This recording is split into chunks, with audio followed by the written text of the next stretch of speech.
به نام خدای مهربان. سلام. تو این ویدیو میخوام به تحلیل یکی از فیلم های هالیوودی با پشت زمینه ماورایی بپردازم. خب خیلی از دوستان سوال داشتن در مورد آواتار و واقعا هم درست حدس زده بودن ریشه های ماورایی و متافیزیکیش رو.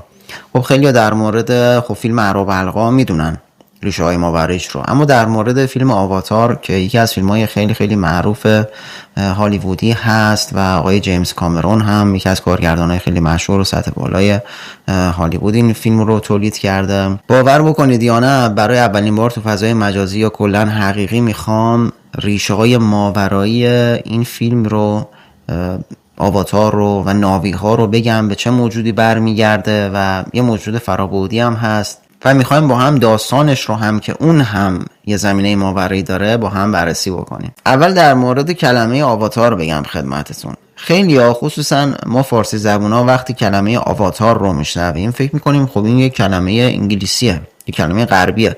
خب یه کارگردان غربی هم این فیلم رو تولید کرده، اما این کلمه کاملا شرقیه و ریشه هندی داره. در واقع از زبون سانسکریت یا زبون باستانی هندوها گرفته شده. آواتار یا آواتارا در واقع صحیح ترشه توی زبون سانسکریت یعنی نزول، یعنی تجلی، یعنی فرود آمدن از عالم بالا به عالم پایین، یعنی یه آگاهی یا روح برتر از عالم بالاتر بیاد و در قالب جسمانی یا فیزیکی یا انسانی خودش رو نشون بده، تجلی پیدا بکنه. متوجه شدید؟ مثلا هندوها تو کتاباشون دارن که ویشنو یا همون آگاهی برتر بارها خودش رو تو قالب‌های مختلف انسانی ظاهر کرده، مثل راما، کریشنا، بودا مثلا، و هر بارم هدفش مثلا نجات بشر بوده یا بازگردوندن تعادل بوده.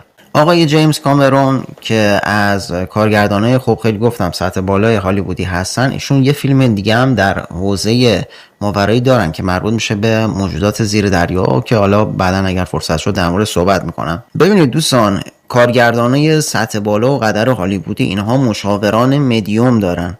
مدیوم یعنی کسی که چشم سومش فعاله و برونفکنی های آگاهانه داره و امثالهم. متوجه شدید؟ مثلا تو فیلم ارباب حلقه ها اینا همینجوری و به قول معروف شانسکی گوشهای الفا رو نوک‌تیز نکردن. خب اینها با استفاده از اطلاعاتی بوده که از مشاوران ماورایی خودشون دریافت کردن و خیلی موارد دیگه که تو فیلم‌های هالیوودی روز به روز هم دوستان بیشتر خواهید دید و این مسائل دائما بیشتر هم خواهد شد. آواتار از نظر هندوها یک روحیه که از سطوح بالای آگاهی و انرژی میاد روی زمین و آواتار معمولا برای یه زندگی معمولی روی زمین نمیاد. اینا هدفهای بزرگی دارن که روی زمین میان. حالا از دیدگاه ماها معادل همون روح کهن میشه در واقع. متوجه شدید؟ و دوستان این یه واقعیتیه که اکثر آواتارها یا همون به زبون ما روحهای کهن خودشون نمیدونن که در واقع آواتار هستن و معمولا آگاهیشون به یه سطحی که برسه اون وقت از طرق مختلف از طریق راهنماهای روحیشون مطلع میشن.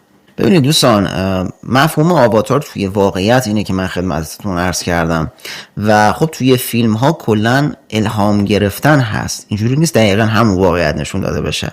خب یه جور الهامی از اون واقعیت گرفته میشه. توی فیلم آواتار ما یه دنیای خیالی داریم به اسم پاندورا که توش یه سری موجودات آبی رنگ زندگی میکنن به اسم ناوی ها. این موجودات با طبیعت یکی هن. حالا اگر فیلمو دیده باشید با آب، خاک، گیاهان اینا ارتباط میتونن برقرار بکنن یا با روح سیارهشون. حالا از دید فیلم این یه دنیای فانتزی و اتفاقاتش فانتزیه، ولی در واقع فیلم داره به شکل نمادین یه مفهوم خیلی عمیق‌تر و ماورایی رو نشون میده.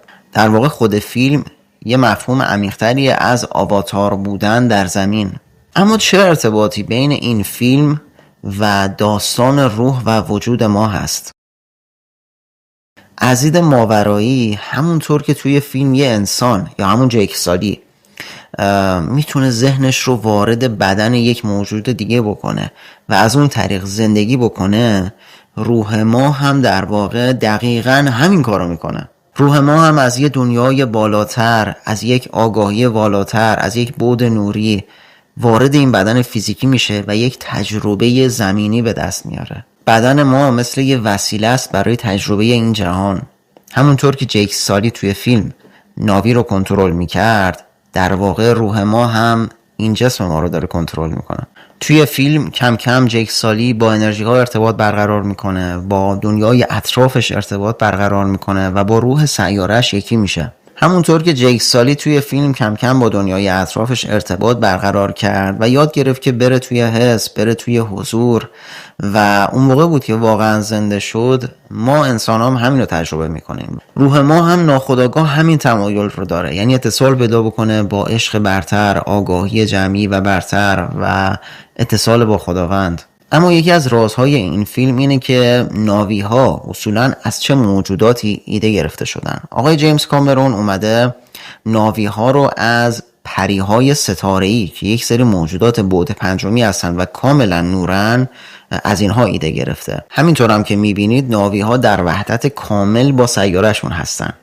توجه شدید؟ یعنی به وحدت کامل رسیدن که این از ویژگی‌های بعد پنجمی ها هستش. در مورد ظاهر پریهای ستاره‌ای میتونم بگم که یک پوست آبی روشن، چشمهای طلایی و بزرگ و بدن بلند و لطیف، یعنی این ویژگی هاشونه و وقتی که با ناوی ها مقایسهشون میکنیم میبینیم که کاملا درسته و حالا اون خلقیاتی هم که دارن بازم تاییدش میکنه. یعنی ظاهر ناوی ها الهام گرفته از پریهای ستاره‌ایه که تو بعد پنجم هستن. ببینید دوستان، هر کدوم از ما ممکنه یک آواتار باشیم که اومدیم توی بدن فیزیکی و آگاهی بالاترمون اومده که زندگی زمینی رو تجربه کنه و امیدوارم که روح ما به اون تجربه های مد نظرش و به اون رشد مد نظرش برسه و خوشحال و مسرور و راضی به دیدار پروردگار برگرده. ان شاءالله در خانه خداوند نور و صفا باشید. فعلا خدا نگهدارتون.